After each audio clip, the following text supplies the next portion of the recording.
जो बाहर की परिस्थितियों को एकत्रित करके, धन के ढगले लगाकर, सत्ता की कुर्सियां संभालकर, रूप और लावण्य को और पफ और पाउडर और लिपस्टिक के थैले बक्से बनाकर जो सुखी होना चाहता है, वो तो ऐसा समझो कि अग्नि में कूदकर ठंडक चाहता है।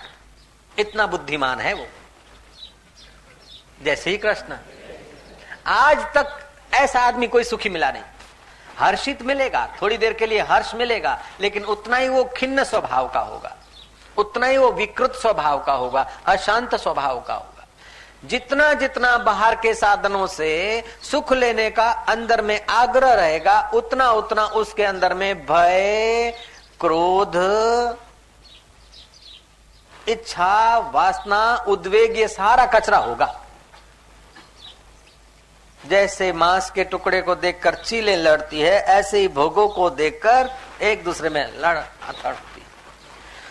तो मनमाया होने के लिए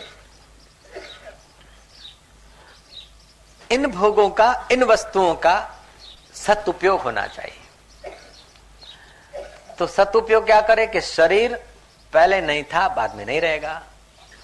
शरीर 5 भूतों की प्रकृति का है, ये वस्तु भी प्रकृति की है, संसार भी, ये संसार की वस्तु संसार की है, और शरीर भी संसार की चीजों से, अन्न जल मिट्टी से बना है।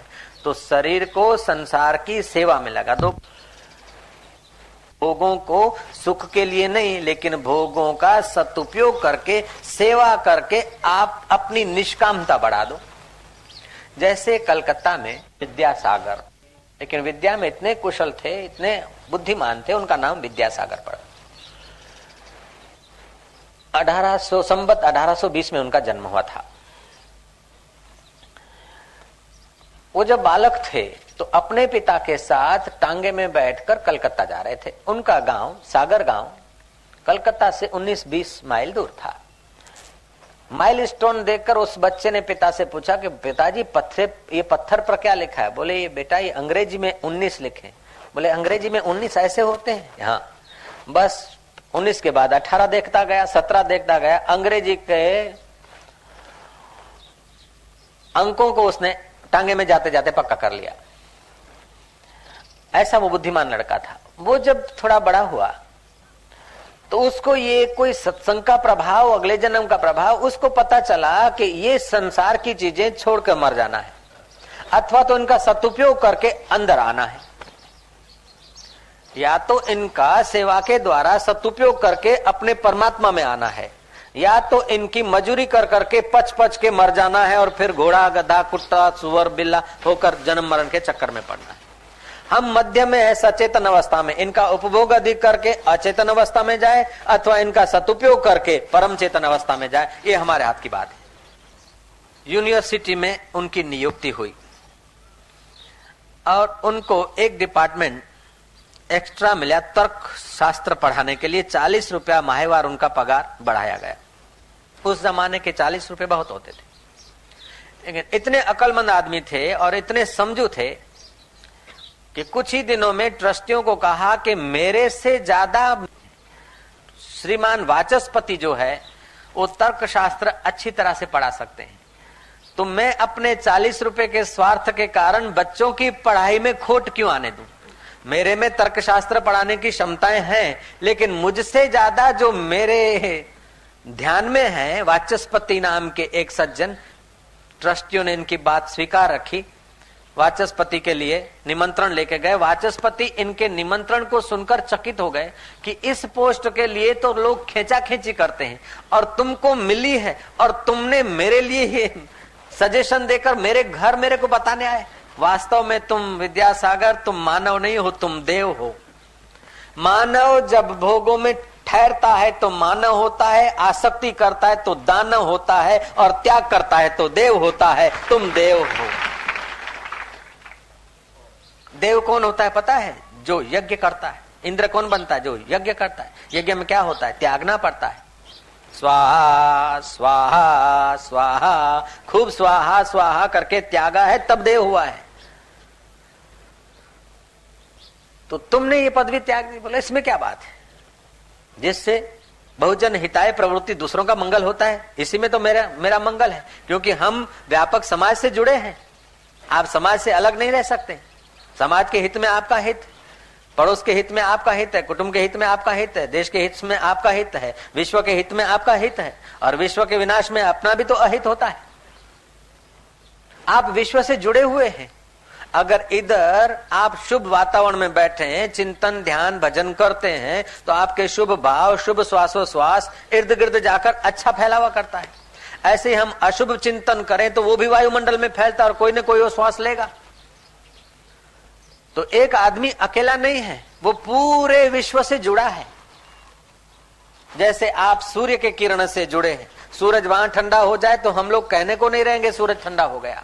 आप पूरी पृथ्वी से जुड़े हैं, भले यहाँ 2 बाय 2 फीट पर बैठे हैं, लेकिन ये पृथ्वी वरियाव गांव अथवा जहांगीरपुर से जुड़ी है, जहांगीरपुर सूरत से जुड़ी है, सूरत गुजरात से जुड़ी है, गुजरात भारत से जुड़ी है, और भारत की पृथ्वी क्या विश्व की पृथ्वी से अलग हो सकती है क्या? और विश्व की पृथ्वी विश्वेश्वर से अलग नहीं है। तो सचमुच आपका फिजिकल शरीर भी विश्वेश्वर के साथ जुड़ा है, लेकिन इस बात का पता नहीं। ये जड़ प्रक्रिया से देखो तो जड़ शरीर भी विश्वेश्वर के साथ जुड़ा है। और फिर आपकी आंख मन से जुड़ी है, मन बुद्धि से जुड़ा है, बुद्धि चित्ती से जुड़ी है, और चित्ती चैतन्य से जुड़ी है। आप यूं से देखो चेतना से तो भी आप परमात्मा से जुड़े हो। फिर भी इतने जुड़े हुए दोनों तरफ से, फिर भी आप ईश्वर से अथवा सुख से अपने को दूर कैसे पा रहे हैं? राग भय और क्रोध। राग भय और क्रोध क्यों हो रहा है? कि मिटने वालों में अमिट जैसा मोह और अमिट का ज्ञान नहीं। एक ही बीमारी और एक ही दवा। बीमारी एक है कि आस्था, आसक्ति परिवर्तन परिस्थितियों में, और दवा वह है कि परिवर्तन को परिवर्तन समझो और शाश्वत में प्रीति कर दो, मन माया हो जाओ। अर्जुन को यही तो दवाई दी गई थी। युद्ध होने वाला है, होने वाला है, तू हाँ ना करके ये करूं ये न करूं ये आग्रह क्यों करता है? तेरा क्षत्रिय स्वभाव है, उनके कर्म पक गए हैं और तेरे द्वारा ये होना है। हाँ ना करते करते आखिर करना तो पड़ा, लेकिन ज्ञान को उपलब्ध होकर किया तो कर्ता भाव रहा नहीं। महाभारत का युद्ध जब समाप्त हुआ तो कुंता जी गांधारी के साथ और अपने देवर के साथ अरण्य में जाने को तैयार हो गई। धृतराष्ट्र ने कहा कि अब पुत्र तो मर गए, सब विनाश हो गया, अब अपना जीवन जरा संवार लें। पति पत्नी अरण्य में एकांतवास में पवित्र जीवन बिताकर अपना जन्म सफल करने का विचार की। कुंता जी ने कहा कि आप वृद्धा हो गई हो और धृतराष्ट्र जी देवर जी देख नहीं पाते हैं, तो आपकी सेवा कौन करेगा? मुझे आज्ञा तो मैं चलूं। गांधारी को, धृतराष्ट्र को आश्चर्य हुआ कि जिनके साथ हमने इतना जुल्म का व्यवहार किया वह कुंता हमारी चाकरी के लिए चल पड़ी। कुंता ने जब ये निर्णय किया तो कुंता का निर्णय अडिग रहता था, वो बड़ी निष्ठावान थी, जरा जरा बात में अपना निश्चय बदलने वाली नहीं थी, उसमें दृढ़ता थी। और जिसके जीवन में दृढ़ता नहीं है वो तो सूखे पीपल के पत्ते जैसा इधर उधर झोंका खाता रहता है। जीवन में कोई दृढ़ता होना चाहिए कि इतना तो करना ही है, ऐसा रहना है। बीड़ी નથી પીવી એટલે નથી પીવી, मैं तो छोड़ी દીધી, પણ પેલા આગ્રહ કર્યો એટલે ફૂંકી લીધી। હવે બીડી તને ફૂંકી નાખશે। मैं तो प्याली छोड़ी દીધી, પણ પેલા બહુ આગ્રહ કર્યો ને વેવાઈ એટલે જરાક પછી એનું માન રાખવા માટે જરા પ્યાલી લઈ લીધી। હવે પ્યાલી તને લઈ જશે એ યાદ રાખજે પાછું। જેટલો તું ઢીલો પોચો થઈશ ને એટલા આ બધા વિકારો ને વ્યસનો તને પકડી પાડશે। એટલે થોડી દ્રઢતા લાવી અને દ્રઢતા માટે વહેલી સવારે ઉઠી નહીં ધોવી પૂર્વ અભિમુખ થઈ જ્ઞાન મુદ્રામાં બેસી ઊંડો શ્વાસ લો અને હરિ ઓમ, ફરી શ્વાસ ભરો ફેફસાઓમાં, હરિ ઓમ। તમારી અંદર અદ્ભુત બળ આવી જશે। 10 મિનિટ કરો દરરોજે, જુઓ ઈચ્છા શક્તિ કેટલી વિકસિત થાય છે। બીડી ની કે પ્યાલી ની કે ગપ્પા સપ્પા ની કે બીજા ત્રીજા વાતોની શું તાકાત છે કે તમારા અહીંયાની હોળી કરે? તમે પોતાના સંકલ્પનું સામર્થ્ય ભૂલી બેઠા છો, તમે તમારા દ્રઢતાના ખજાનાને ખોઈ બેઠા છો, ભૂલી બેઠા છો। ચા છોડું છોડું કરું પણ છૂટતી નહીં।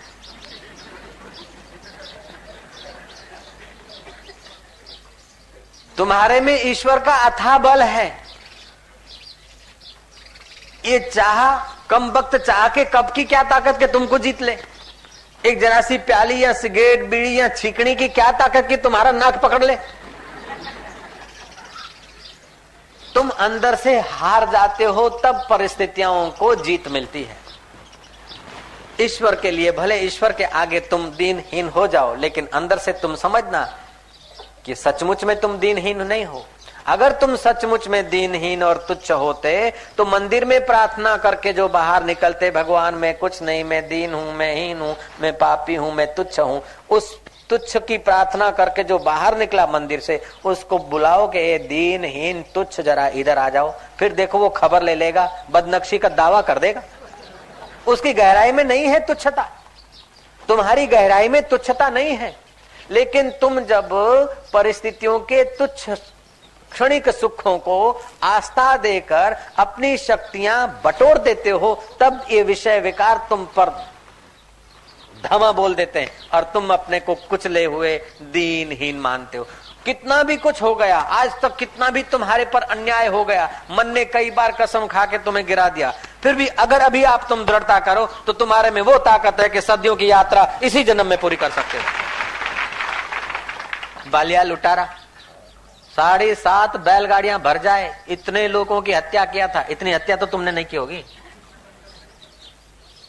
नारद जी को पेड़ के साथ बांध दिया था, इतना क्रूर स्वभाव का था।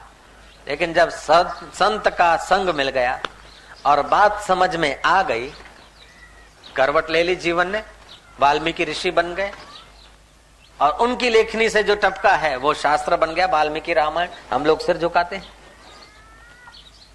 तो तुम्हारे अंदर अथाह ईश्वर का बल पड़ा है, असीम परमात्मा शक्ति पड़ी है।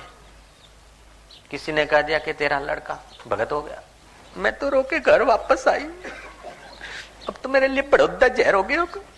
ओहो, रुलाने वाला, दुख देने वाला तो तुम्हारे दिल में ठेस पहुंचाना चाहता है और उस ठेस को तुमने महत्व दे दिया तो उसकी जीत हो गई। अरे जैसा वो ठेस पहुंचाता है उसके विपरीत बात तू अंदर अपने मन में विचार कर, तो वो बुढ़ा हो जाएगा ठेस पहुंचाने वाला और तेरी विजय हो जाएगी। जो तेरे को मेहना मारते हैं या कुछ करते हैं, अरे तेरा भाई तो देख माला करता भगत हो गया, मेरे को बोलते तेरा भाई भगत हो गया, मेरे को बड़ा दुख होता है। तू सुख किया करके भगत होता है कि भगवान का भाई भगत होता है? अभागों का भाई और बेटा भगत थोड़े होता है। नारायण नारायण नारायण। ओम ओम ओम ओम ओम ओम ओम ओम ओम ओम ओम ओम। अर्थात वस्तुओं का, इज्जत आबरू का, संसार की परिस्थितियों का राग मिटते ही भय और क्रोध मिट जाता है। राग है कि हमको ऐसा कोई न कहे, इसलिए भय होता है, इसलिए क्रोध होता है, इसलिए चिंता होती। कहे तो कहे, उसका स्वभाव है। चिढ़ाने का उसका स्वभाव है, धन्यवाद देने का इस सज्जन का स्वभाव है। कोई सज्जनता से मेरी वखाण कर रहा है तो ये उसका सद्गुण है, और कोई चिड़ालू स्वभाव के कारण वो चिढ़ाता है तो उसका स्वभाव है। तू अपने राम में मस्त रह। नहीं तो संसारी लोग तो, वो घोड़े की बात मैंने सुनाई थी, बाप और बेटा घोड़ा लिए जा रहे थे, बेटा घोड़े पर था, बाप पैदल था। लोगों ने कहा घोर कलयुग आ गया।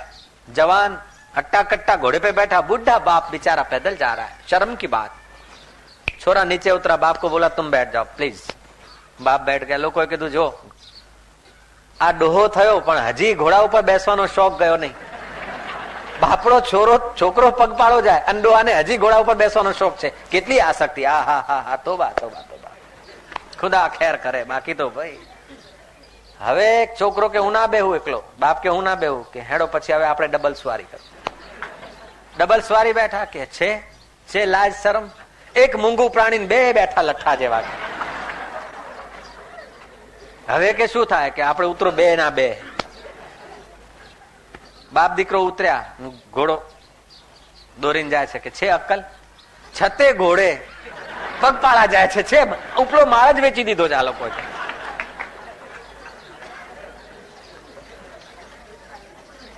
घोड़ा है और पैदल जान दे दोनों। और घोड़ा है और दोनों बैठते, और घोड़ा है बाप बैठता तो भी नाराज, बेटा बैठता तो नाराज, दोनों बैठते तो नाराज और एकदम खाली जाते तो नाराज। अब कहने वालों को चुप कैसे कराया जाए, कोई उपाय बताओ।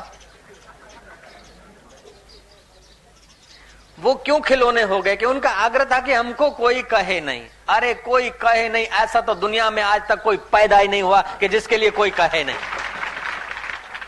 कोई उसके लिए न कहे, ऐसा कोई दुनिया में पैदा ही नहीं हुआ। फिर चाहे बुद्ध हो, चाहे कबीर हो, चाहे रामचंद्र जी के गुरु वशिष्ठ महाराज हो, चाहे कृष्ण हो, चाहे मीरा हो, चाहे रोहिदास हो, चाहे तुकाराम हो, चाहे समर्थ रामदास हो, चाहे कोई हो, कहने वाले तो कहेंगे। लेकिन तुम्हारे तरफ से नकटापन भी नहीं होना चाहिए कि कहवा वाला कैसे ना आपने तो फूंको धमाधम, ना ना, ऐसा नहीं। तुम शास्त्र सम्मत जीवन जियो तो फिर कहने वालों का तुम्हारे चित्त पर प्रभाव नहीं पड़ेगा और तुम्हारे जीवन के द्वारा कईयों को सदप्रेरणा मिलेगी। जैसे विद्यासागर बैठे थे, एक लड़का आया कि बोले बाबूजी दुष्काल का मौका है, भिख मांगना मेरा स्वभाव नहीं है, लेकिन हो सके तो 1 पैसा दे दो। विद्यासागर तो सज्जन पुरुष थे, बोले बेटे 1 पैसा, अगर मैं तुझे 2 पैसा दूं तो क्या करेगा? बोले 1 पैसे के चने लेकर उबले हुए चने खाऊंगा और 1 पैसा मां को दूंगा। बोले अगर मैं 4 पैसे दे दूं तो? बोले 2 पैसे के चने घर ले जाऊंगा और 2 पैसे मां को दे दूंगा। अच्छा अगर मैं तेरे को 2 आने दे दूं तो? बच्चा ने सिर नीचा किया और चलता भया। विद्यासागर ने हाथ पकड़ लिया, क्यों जाता है कि आप 1 पैसा तो देते नहीं, 2 आना कौन दे सकता है इस जमाने में, आप मेरी मजाक उड़ाते हैं। बोले नहीं नहीं, समझ ले मैं तुझे 2 आना दूं तो क्या करेगा? बोले 1 पैसे के तो चने में अभी खा लूंगा, बाकी 3 पैसे के ले जाऊंगा और 1 आना मां को दूंगा। समझो मैं तुझे 4 आना दे दूं तो क्या करेगा? बोले 2 आने का तो वही करूंगा और 2 आना बचा के कल आम लेकर बेचूंगा और उससे अपना गुजारा चलाऊंगा। विद्यासागर ने 1 रुपया उसको दे दिया। वो तो हैरान हो गया कि सचमुच ये आदमी अद्भुत है। गया और उसने 2 साल के बाद विद्यासागर जी जा रहे थे कलकत्ते की उस बाजार से, एक युवक ने उनको रोका, हाथा जोड़ी के कि आप पधारो मेरी दुकान पर। बोले भाई मैं तो तेरे को पहचानता नहीं, ये इतनी बड़ी दुकान किसकी है? बोले आप चलो, आप ही की है। विद्यासागर नजदीक आए, आप बैठो, इस दुकान को पावन करो, आपकी दुकान है। बोले मैं तुझे जानता नहीं कि मैं वो लड़का था जिसको आपने 1 पैसा 2 पैसा 4 पैसा करके 1 रुपया दिया था। ये आपके 1 रुपये का रूपांतर है, ये आपकी कृपा का प्रसाद है। विद्यासागर के चित्त से जो आनंद आया, जो शांति मिली और जो उसकी प्रसिद्धि यहां कथा तक पहुंची, अगर वो रुपया फूंक डालते तो क्या मिलता? सीधी बात है, सिद्धू गणित है। विद्यासागर को पता भी नहीं, तप करे पाताल में प्रकट होए आकाश, जिसमें आपका स्वत्व है, जिन वस्तुओं में, रुपयों में, भोग में, वो अगर आप परहित के लिए खर्च कर देते हैं तो आपकी कीर्ति स्थायी हो जाती है। ऐसा नहीं धोखेधड़ी या फरेब से किसी की कीर्ति होती है, उसकी कीर्ति टेम्परेरी है। राजाधिराज अन्नदाता महाराज घड़ी खम्मा वो थोड़ी देर के लिए होगी। सचमुच अपने पसीने का, अपने स्वत्व का अगर भोग न भोगे और सदुपयोग करता है तो उसका यश लंबा हो जाएगा। सादे सुदे कपड़े पहनते थे, अपने विषय में ज्यादा खर्च नहीं करते थे, चांसलर तक की पोस्ट पे पहुंचे थे, क्या क्या उनको पद मिले थे, अधिकार मिले थे, लेकिन अधिकारों के कारण टाई बैकटाई नेकटाई नहीं आई थी। सादा जीवन, पवित्र जीवन था। रास्ते से जा रहे थे, एक आदमी आंसू झराता हुआ मिला, पर दुख कातरता का स्वभाव उनमें था। वो रास्ते चलते चलते भी खोजते कोई सेवा का मौका मिल जाए। कहीं ईंट पत्थर है तो उसको किनारे लगा देते, और कोई रोता दुखियारा देखते तो उसके तरफ सहानुभूति से बात करते थे। सहानुभूति से बात करके उसका मार्गदर्शन करते समय उसको जो आनंद आता है, उसको जो सुख मिलता है, उससे ज्यादा मार्गदर्शक को असहानुभूति करने वाले को सुख होने लगता है। उसको तो तुम रास्ता बताओ चले तब फायदा हो, लेकिन तुमने सहानुभूति से रास्ता बताया तो तुम्हारे हृदय में उसी समय फायदा होने लगता है। भय, राग और क्रोध रवाना होने लगता है। भैया, ईश्वर को पाने के लिए कोई मजदूरी नहीं करनी है, टेक्निक समझनी, और कुछ नहीं। मुक्ति के लिए कोई ज्यादा मेहनत नहीं है। नश्वर का सदुपयोग और शाश्वत में प्रीति, ये दो ही छोटे से काम। નશ્વર વસ્તુઓનો સદુપયોગ અને શાશ્વત આત્મામાં પ્રીતિ, એ બે નાનકડા કામ કરો, પતી ગયું। मिनिस्टर होना, प्राइम मिनिस्टर होना, ये बड़े बड़े काम तुम्हारे बश की बात नहीं है, लेकिन ये बड़े काम का नतीजा बिल्कुल छोटा है और ये छोटे काम का नतीजा एकदम बड़ा है। ब्राह्मण को थाम लिया। क्यों ब्राह्मण, मेरा कोई नहीं ऐसा कह रहे हो भैया, क्या बात है, तुम्हारे आंखों से कुछ भीगी आंखें दिखाई दे रही। ब्राह्मण की आंख टपक पड़ी आंसुओं से। बोले भैया बताओ। बोले अरे भाई मजदूर, तू क्या हमारा दुख दूर करेगा। उनको पता ही नहीं कि ये विद्यासागर। बोले फिर भी भैया बता देना, मेरी जिज्ञासा है। आग्रह किया। बोले मैंने लड़की की शादी में देखा देखी में जरा खर्च कर दिया, क्योंकि हमारी नात में ऐसा रिवाज है। और ये नाती गोती भी कभी कभी आदमी को फांसा दे देते। नात में आ करવું પડે, आ करવું પડे। नाती गोती जो एक दूसरे का ख्याल करे बिना जो खर्चा कराते हैं, वो तो नाती गोती है कि दुश्मन है, वो भगवान जाने। लेकिन हमारी नात में ये रिवाज है, ये रिवाज है। ऐसा करते हुए बच्ची की शादी में जरा खर्च ज्यादा हो गया और कर्जा लिया। और कर्जा जिससे लिया वो महाजन, महाजन माना आपने सेठ कहे, उस महाजन ने मेरे पर दावा कर दिया। और मेरी 7 पीढ़ियों पे हम कोर्ट कचहरी में नहीं गए। और मैं ऐसा लड़का पैदा हुआ कि माँ बाप का, दादा दादे का नाम नाक कटवा दिया। कोर्ट कचहरी में जाके खड़ा होऊंगा, कैसा लगेगा। बोले अच्छा तो महाजन का नाम क्या है। बोले तुम क्या करोगे महाजन का नाम जान के, मेरा दुख मेरा भाग्य में फोड़ूंगा। बोले कृपा करके तो बताओ। ऐसा नहीं कह रहे कि मैं कर्जा चूंगा, मैं ठीक करूंगा, मैं विद्यासागर हूं। नहीं नहीं, महाजन का नाम बताओ। महाजन का नाम पूछ लिया, कोर्ट का नंबर, तारीख पूछ ली। वो ब्राह्मण जब कोर्ट में जाने के दिन था तो महाराज उसको घर बैठे पता चल गया कि तुम्हारा केस खारिज हो गया। क्यों? कि महाजन को रुपए मिल गया। किसने दिए कि कोई पता नहीं। आखिर उसने पता चला कि अरे पर दुख कातर दुख भंजन, ये विद्यासागर थे, सड़क पे मिले थे, मुझे पता ही नहीं। उन्होंने भरपाई कर दिया और मेरा दुख दूर हो गया। उसको जो चित्त में आनंद शांति मिली उस वक्त मिली जब उसे पता चला, लेकिन विद्यासागर को तो उसी वक्त मिली जब उसके हित के लिए किया। जय जय। इस प्रकार उसके जीवन की तमाम सारी सुंदर सुंदर घटनाएं हैं जिससे हम लोगों को बोध लेना चाहिए। एक बार वो स्टेशन पे कहीं किसी कार्यवशात से स्टेशन से उतरे थे, इतने में डॉक्टर वहां का, ए मजदूर, ए मजदूर, ए मजदूर। अब सागर जैसे स्टेशन, छोटे से स्टेशन, मजदूर कहाँ हो। ये धीरे धीरे चाल से आ रहे थे, कपड़े सादे सूदे थे। डॉक्टर ने डांटा, अरे क्या तुम मजदूर लोग बड़े आलसी होते हो, चल उठाओ, इधर आओ, बैग उठाओ। विद्यासागर बैग उठाकर सिर पर 11 नंबर की गाड़ी में उसके घर तक पहुंच गए। और वो डॉक्टर अकड़ू खान घर गया, पैसे ले आकर जब देने लगा, इतने में डॉक्टर का बड़ा भाई ने देखा कि विद्यासागर हमारे प्रांगण में खड़े। उसने तो बड़े आदर से वेलकम किया, पैर छुए। तब डॉक्टर को पता चला कि अरे जिनका नाम सुना था विद्यासागर जी, ये पहले तो बोलता था मजदूरी कितनी दूं। विद्यासागर बोलते कि मैं मजदूरी तो यही चाहता हूं कि मेरे भारतवासी अहंकार रहित हो, स्वावलंबी हो, अपना काम आप करे और कर्तृत्व का अभिमान न हो, ऐसी मेरे को मजदूरी दे दो तो अच्छा है। ऐसी मुझे मजदूरी दे दो। 2 पैसे 4 पैसे, रुपया 2 रुपया मजदूरी नहीं चाहिए। डॉक्टर तो फुट फुट के रोने लगा कि मैंने आप जैसे को नहीं पहचाना, अपमान किया।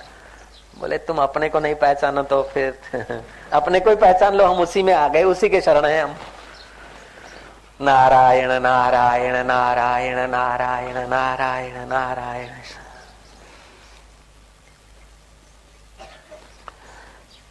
आकर्षण जो है स्त्री में, पुरुष में, पदार्थ में, यही हमको भय, शोक और जवाबदारी में डाल देता है।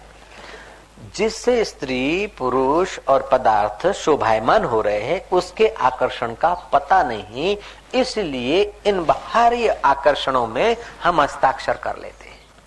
और बाह्य आकर्षणों में हस्ताक्षर कर लेते हैं तो मन माया नहीं हो पाते हैं। मन माया नहीं हो पाते, इसलिए सारे दुख और पापों की शुरुआत हो जाती है।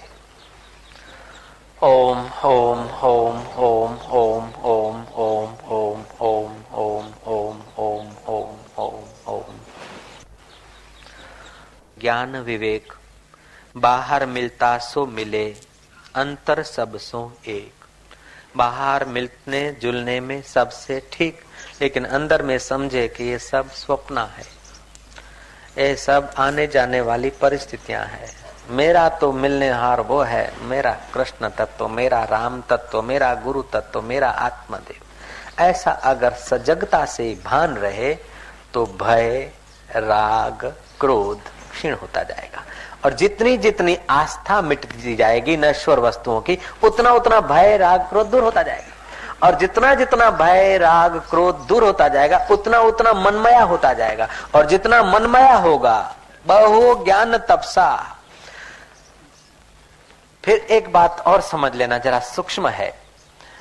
विद्यासागर की नाई सेवा करना अच्छा है, लेकिन इसमें भी कुछ न कुछ बाहर के वस्तुओं की पराधीनता रहती है। धन की, सेवा लेने वाले की, सेवा करने वाले तन की, और सेवा करने का निर्णय करने वाली बुद्धि की, इनकी तो पराधीनता बनी रहती है। पूर्ण सुख यहां भी नहीं मिलता। सुख तब मिलता है जब पूर्ण तत्व का बोध होता है। पूर्ण स्वतंत्रता तब मिलती है जब पूर्ण आत्मा को मैं रूप में साक्षात्कार करता है। तो गीताकार ने कहा, आरुरुक्ष मुनिर योगम कर्म कारणम उच्चते। योग में आरूढ़ होना चाहे, संसार में सफल होना चाहे तो निष्काम कर्म करो। निष्काम कर्म करने से हृदय शुद्ध होगा, और शुद्ध हृदय होने लगे तो फिर समय बचाकर ध्यान मग्न हो जाओ। जय जय। समय बचाकर ध्यान मग्न हो जाओ, और फिर ध्यान करते करते ध्यान में जब आगे बढ़ो तो फिर सांख्य को ले आओ, विवेक विचार को, और साक्षात्कार करके मुक्त हो जाओ। ओम ओम ओम। બધા ઝઘડા મુસીબતોનું કારણ શું? બહારના જગતના વ્યવહારને આપણી વાસનાના દોરે બરાબર એ રીતે બાંધી રાખવાનો જે આગ્રહ છે, એનાથી જ બધા દુઃખ ઉત્પન્ન થાય છે। બોલો, એક તરફ એ દુઃખ ઉત્પન્ન ન થાય એની કાળજી રાખવી, અને બીજી તરફ હું કહી દઉં છું, દુઃખ ઉત્પન્ન ન થાય એની કાળજી રાખવી, પણ એ સહેલી નથી હો। જય શ્રી કૃષ્ણ। કેમ સહેલી નથી? કે તમારું મન સુખ ઈચ્છે છે, અને એ બધું કરીને તમે સુખ પામવા ઈચ્છો છો, એટલે તમે આગ્રહ કરો છો। કોઈને જવા માટે તમે આગ્રહ કરતા નથી, સુખ માટે આગ્રહ કરો છો। પરિસ્થિતિઓને અનુકૂળ બનાવવાનો જે આગ્રહ છે એ ઊંડાણમાં સુખની ઈચ્છાનું રૂપાંતર છે। તો હવે શું કરવું કે એનો આગ્રહ ન રાખો, છતાંય સુખની તો ઈચ્છા છે, અને સુખ નહીં મળે ત્યાં સુધી એ ઈચ્છા, તો પછી શું થાવ કે મનમાયા થઈ જવું। સુખ લેવું હોય તો અંદરમાં લો, અને ઉપયોગ કરવો હોય તો બહાર આવી જાઓ। તમારા હાથમાં, બંને હાથમાં લાડુ। બહારના વ્યવહારથી કોઈ સુખી થવા ઈચ્છે તો એમ સમજી લો કે તણખલાના ઢગલાને સળગાવી, હોળી બનાવી, એમાં કૂદી અને એ ઠંડક લેવા ઈચ્છે છે, અથવા તો અગ્નિ લાગી હોય ને પેટ્રોલ પંપનો ફુવારો કરીને ઓલાવવા ઈચ્છે છે। ઓમ ઓમ ઓમ ઓમ ઓમ।